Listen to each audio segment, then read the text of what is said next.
Hello and welcome to Afternoon Equality. My name is Christy, and today I'm talking to Ardre Orie, who is a ghostwriter and founder of the publishing house 13th and Joan. We're going to be talking about storytelling, the impact, the power, how her life is literally storytelling. So it really is a great conversation. I'm really looking forward to it, and let's do it. Okay, so like I said, you are honestly one of the most amazing people I've ever like talked to, really. Oh my Um goodness. like honestly. So before we really get into our conversation, could you just give a brief description and a summary of like how you got started in publishing and ghostwriting and all of that? Sure. I was in class and was in, I want to say, the fifth grade. And a teacher by the name of Dr. Debbie Harris came by my classroom. And so all of the kids turned around and they're like, "Who is she here for?" And she said, "Miss Adams, that's my maiden name. Can you come with me?" So I'm like, "Oh my gosh, I'm in trouble for talking again," because that is always so I was in trouble.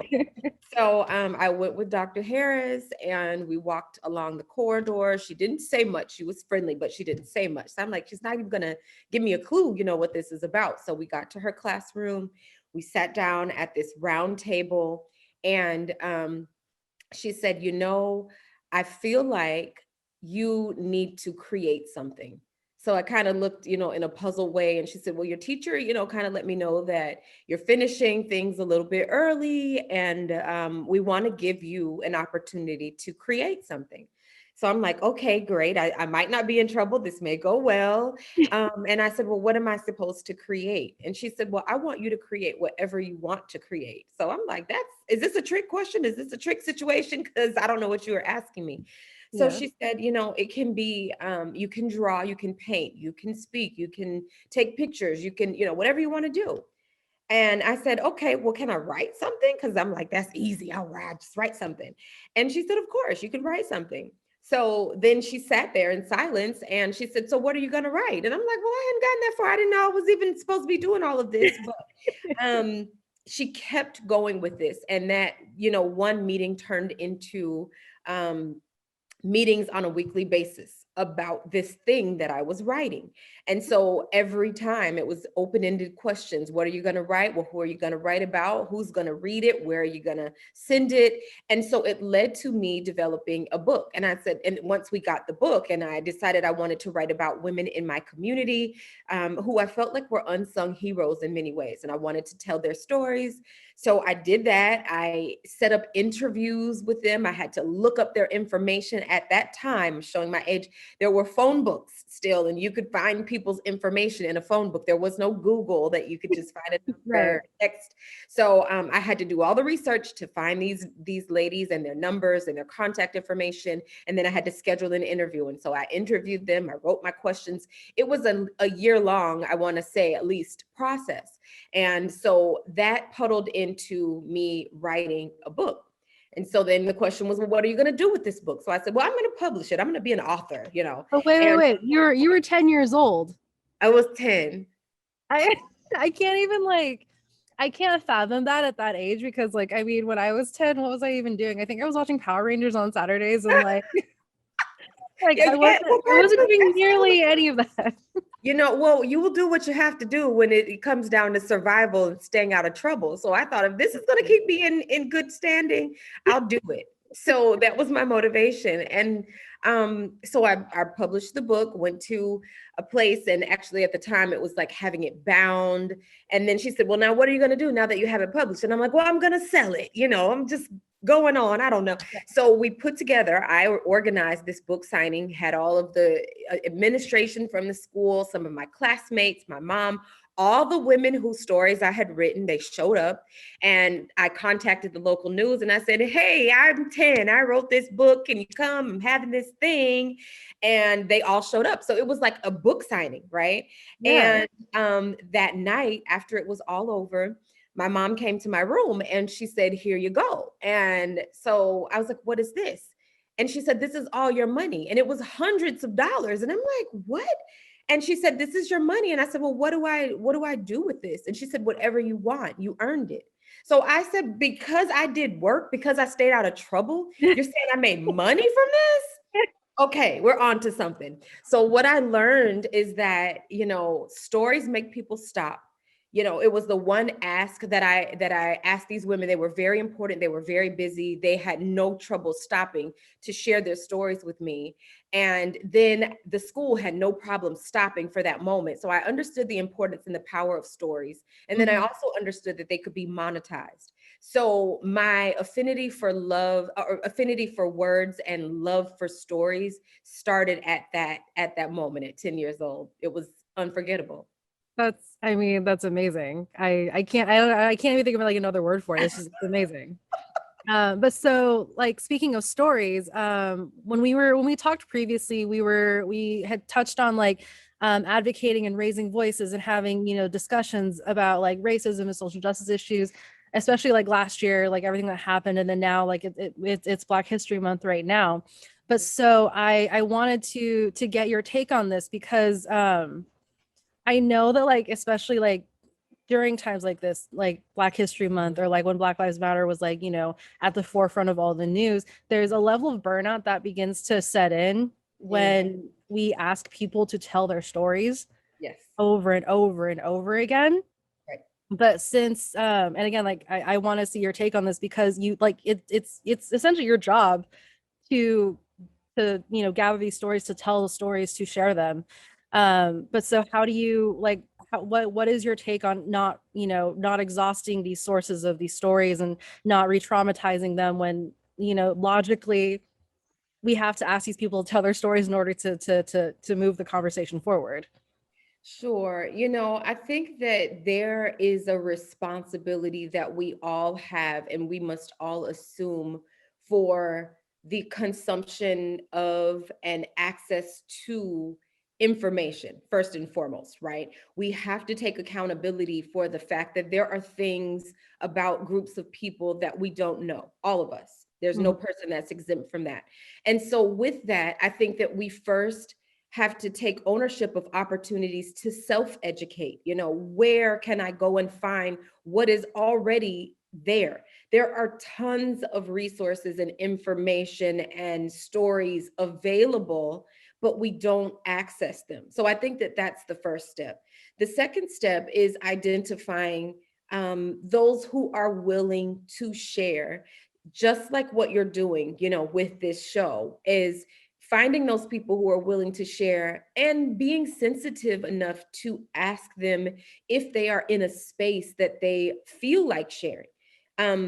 It's simple, it's the courtesy that we offer in many other instances. When we say, how are you doing? If a person says, well, I'm exhausted, well, then you're not going to turn around and say, well, can you drive me 20 miles to the store? You're probably going to say, well, thank you so much, I hope you're better, how can I help you? So I think that we have to first own the fact that there is information out there, and we have to take ownership of the opportunities to educate using what we have, using existing resources. Then we have to identify people who are in a space to share, and we have to then nurture those relationships. And then lastly, after someone has done that, how can you pour into them? Asking, well, thank you so much. You just poured into me. What can I do for you? So that it becomes an exchange. Everyone feels that they've been fulfilled in some way. And when I say pour into you, or what can I do for you, I'm not talking monetary things. It is literally, can I check in on you from time to time? When I notice that the climate is different in the world, is it okay if I send you a text to just say, hey, I hope you're doing well? There are many ways that we can pour into each other. It's just the human way, so it doesn't even have anything to do with race. But I think preserving the people who are willing to share. When Mm-hmm. you see someone who is willing to share, helping them to either have a platform or access to more resources, people, places, things, helping those people to be their best is a good thing as well. So no limit to how this can go, but definitely being sensitive to the fact that people are being asked to educate and being on the front lines on a consistent basis, because we are, talking about this. Yeah. I'm curious about this because you are a ghostwriter. So you do like you're not just gathering stories, you're actually writing stories for people. Yes, like, and of their experiences. So do you ever kind of get like a secondary burnout through doing that? Like, totally. It is, like I have goosebumps thinking about it because I'm so very certain that I'm doing what I am supposed to do. And so, first and foremost, there are people who live a lifetime and they don't know why they're here. That is kind of the question we all want to know. Why do I exist? So, I feel like to know that and to be certain of it is also a gift that you can't take for granted. So, it's almost like you can get tired, but you can't stop. If you desire to do a marathon, you can get tired, but you can't stop. You have to finish. So mhm, that's the way that I operate, and that's kind of what keeps me going. But it's cumbersome. There are days where I feel like I cannot write, and there are days where I don't want to write, but I still do mhm. because I have a responsibility to my purpose, to my calling. That is the rent that I pay for living here. And, there are more good days, more positive days, more happy days than there are days that I feel levels of exhaustion. Oh, that's great. I love to hear that. Because I mean, like, I like, not to compare us, but I feel like, even now, like, as I'm like, gathering these stories, and like, and it's not even me telling them, but it like, sometimes I worry that, like, am I going about this the right way? Sure. Because, like, I mean, I do purposely try to find people who want to tell their stories, or who have told their stories, and like, and try to offer them another platform to do it. But Okay. it's like, like, it's always kind of like, there's always that question of like, who's listening, Yes. and like, and how much impact is it actually having? Sure. Of course. Yeah. Totally normal. But here's the thing that we sometimes forget is that impact is not always about what happens right before our eyes. It's not always about what happens immediately. Impact is about long-term, long-lasting effects. So it is possible that the content we create today shapes the lives and leaders of tomorrow. Mm-hmm. And when we see things from that perspective, we create without limits and we create without apology because it is something that doesn't expire. These, interviews, the conversations that you're having, it doesn't expire. The impact that we have in each other's lives, that's not going to expire. When I go and talk to the next person, I'm aware I'm a different person for having this conversation with you. You're a different person for having this conversation with me, which means when you converse with others, that is going to be impactful. So a lot of times I think it's very reasonable for people who are in a creative space to question if what they're doing is making a difference. But we have to also remember that a difference doesn't mean right now. A difference just means we're doing the work. And then as it should manifest, then it will. Mm-hmm. So with all that said, because you're also a publisher, so you do also publish other people's work. Yeah. And I'm curious, what is your, do you have favorites, or like, how do you pick what gets published, things like that? Because I mean, I'm sure there's like a screening process, and things like that. Yes, definitely. And I am very aware of what we publish because I know that it will supersede my life. And so there are things that I don't publish anything that I wouldn't want my children to read one day. I don't publish anything that I don't want to represent the body of work, Mhm. and there are books that have content that I don't necessarily agree with, right? It doesn't have to mean that it's my way. It just has to have meaningful impact in the future. And that could be in the lives of those who are publishing it, those who believe in it. Everyone's story doesn't align with mine or my personal thought process, but it doesn't mean that it's of any less value. So the main thing that I try to stay away from, are things that are of a graphic or obscene nature. That's just not representative. I'm working on a romance novel right now, and it's super steamy now. Don't get me wrong, but it's not, it's not erotica. And I'm not saying that anything is wrong with that. I'm just saying that I want my children to be able to go back and read anything that was published, with my name on it, Yeah. and be okay with that, and I'd be fine with that. So that's Mhm. more so my screening process. It has to feel good to my soul. It has to be something that I believe will push the culture forward. It has to be a story that I believe is necessary for someone to learn from or to hear from or to be inspired by. So that's pretty much what I guide myself with. It really is internal more than it is business instinct or acumen. It's really my internal compass that tells me what should be released and not. Well, and I think that's great, like to have that sort of consistency with like yourself and not even like just with your brand, but like with you and like in and your like your inner balance, your inner being, and like your inner like sort of like, you feel good about it like on a spiritual like meta level. Yeah. Yes, And I think that that's really great, and I love that that you take so much care in doing that. I do. Thank Yeah. you. So with all of that said, I wanted to talk to you about, you have an initiative that you run during the month of February for your publishing business. Yes. So would you mind explaining that and like and why Sure. and the how and all that? Yeah, so I cannot recall the year. I tried to, things that are sometimes traumatic to us, we wipe them from memory. But I remember one night I was sitting in my bed and I think my husband had run out to do something. And I watched on my phone the video of Philando Castile.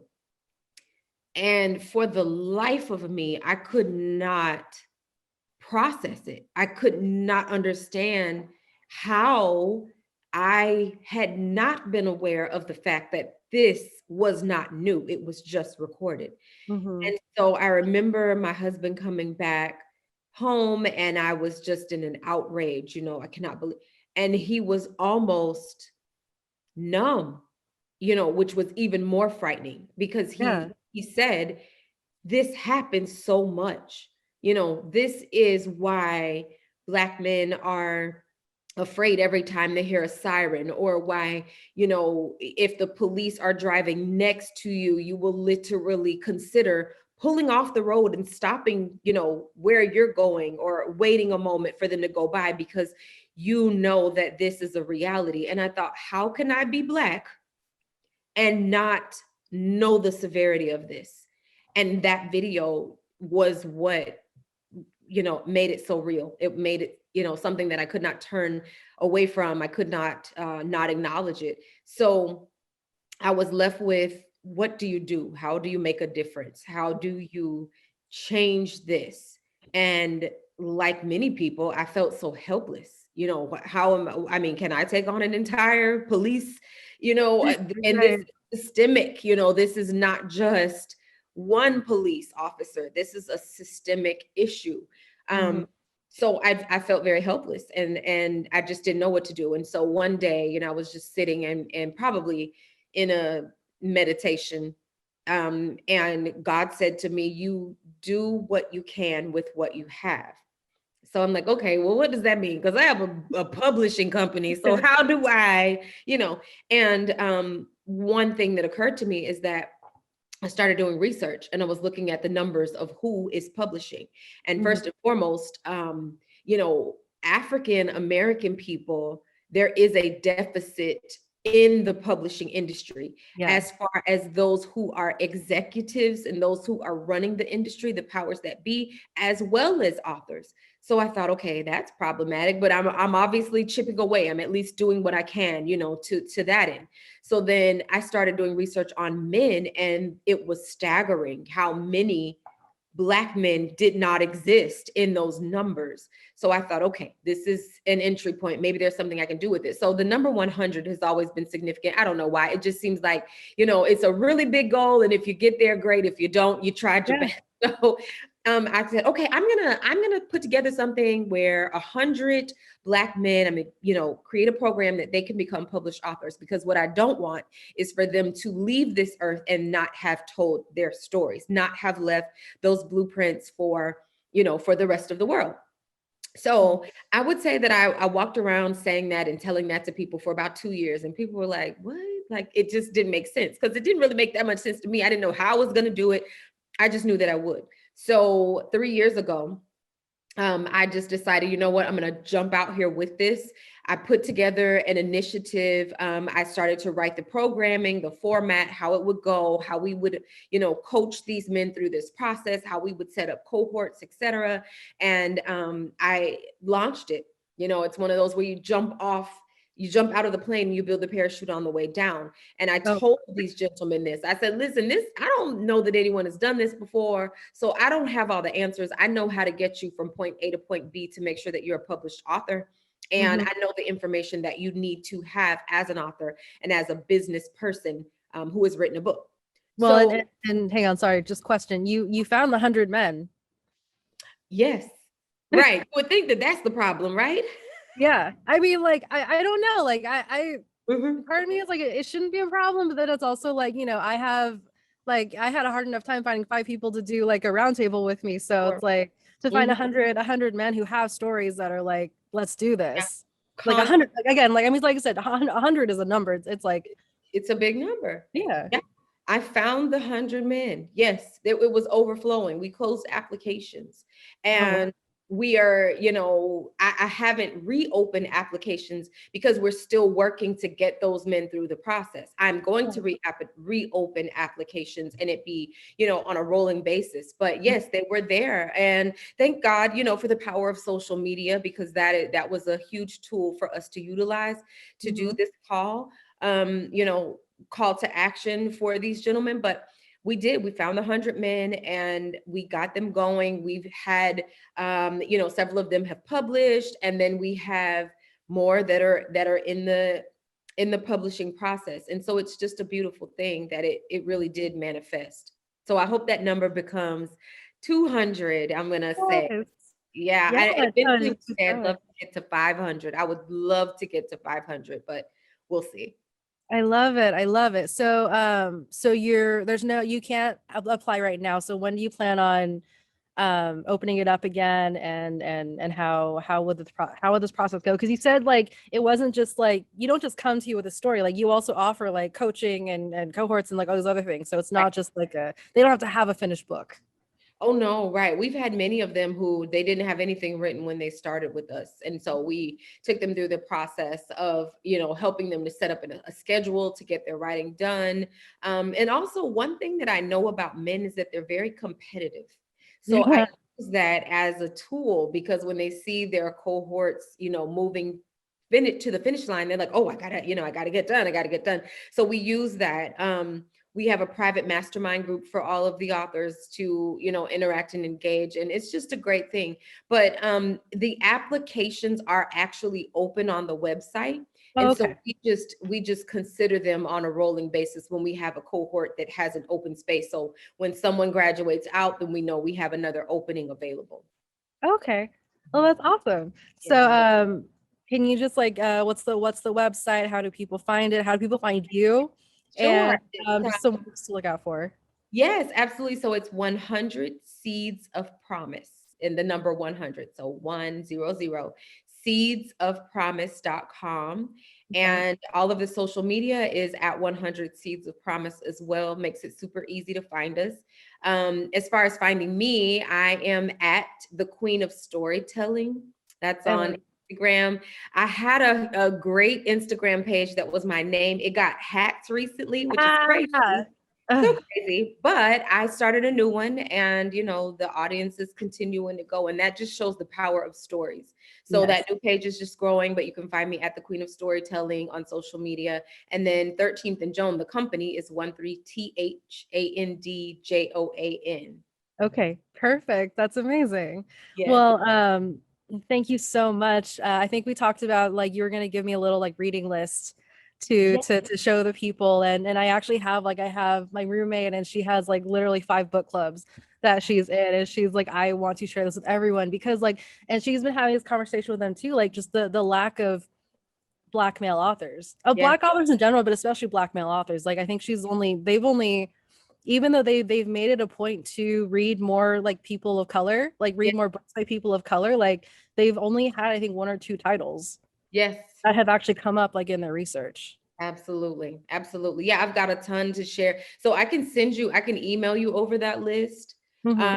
of books. But just off the top of my head, we have There is a gentleman, his book is more so about elevating your levels of consciousness, Mm. thinking differently. And Yeah. oh my gosh, I have so many, when I tell you I have so many books in my mind, it is crazy. His book, let me go to it. I'm going to go to the page. Um, I'm going to the social media page so I can tell you myself. Okay. Okay, so here's it's called Let's Get Married and Do Everything Except Make It Last. That is by Adrian C. Carter. Okay. This book is about relationships and rethinking the societal imposed standards of relationships and how men and women have specific roles based on what society has told us. And so Okay. it goes into talking about that and discussing that. So that's one. I love that. Another one is, where is he? Ladru Murrell, that is his first and last name, Ladru Murrell. And his book is called, where is it? A Powerful Mind Shift. That was the first one that I had mentioned. Okay. Truth does not compromise. It is what it has always been. And so this one is, rethinking our existence and just the way that we approach life in an attempt to access more abundance. So Hmm. very powerful and very promising, just something that's Yeah. uplifting. Okay, Yeah. I we love have that. another one called, this gentleman is actually in the NFL, which is great because he's in the NFL. He had graduated from college shortly before just before he started with the program. And so then he Okay. was in the NFL and we worked with him in his off season. He did the writing. He did not have a ghostwriter, which was so Oh, cool. Really cool. wow. His name is Jonathan Wynn. His social media is Way Back When, and his book is called Summer Juice. And it is a coming of age tale about this young man who is coming into his own, but during the Yeah. summer, because during the summertime, a lot of transition happens. And so Yeah. that's a pretty cool story. We That. have another book called Keep It 100. And it was really cool because we had the 100 Seeds of Promise. Yeah. This particular gentleman is a social media influencer. He gets all of the major brands always come to him to either help them to jumpstart campaigns or to do brand strategy with them. So he is a social media influencer, and his name is Mikkel C. Clark. And Okay. his book is called Keep I It think I 100. think I've heard of him. Have you? He's all I think over the I have. place. Yeah, and Okay. I have to. I'm terrible with names, but it sounds yeah, familiar. yeah, he's really great. And his book it's more like affirmations, but it's for millennials. So that's really cool because that's his age bracket. And so Yeah. he speaks directly to millennials. So that was great. And then I'm going to share with you one more. Perfect. Um, there is a gentleman by the name of Mike Hill. He Okay. is actually a Emmy award-winning newscaster. He has worked for Fox, he's worked for ESPN, and he's a sportscaster. And he was recently married to a reality TV star. So Okay.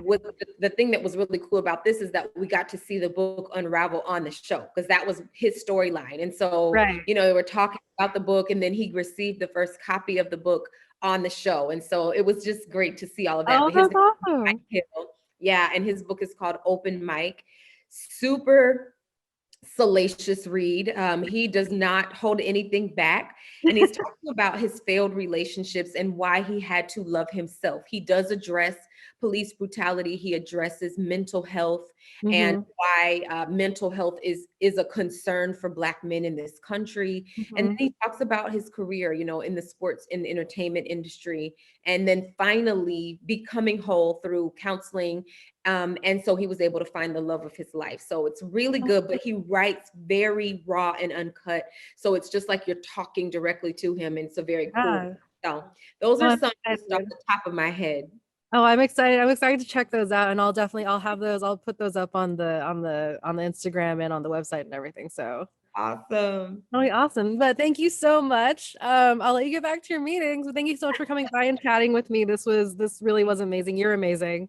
Thank Uh, you. You are and I'm too. sorry I keep gushing over you, but like No, you really you are are. too. You are too. And I'd love for us to, stay in touch. Let's be a support Yeah. system for one another. Let's send, encouraging messages. We're out here together, we're all Yeah. working together. So I appreciate everything you're doing. I want you to be encouraged, to know that this is amazing work. And like I say, don't look at what you see manifesting right now. Look at the long-term and lasting impact that you will have. So I'm so proud of you. Oh, I'm thank really you. excited about this. And I look forward to seeing all the wonderful things that will develop from your work. You're doing Oh, great. thank you. You're making me tear up. Oh my gosh.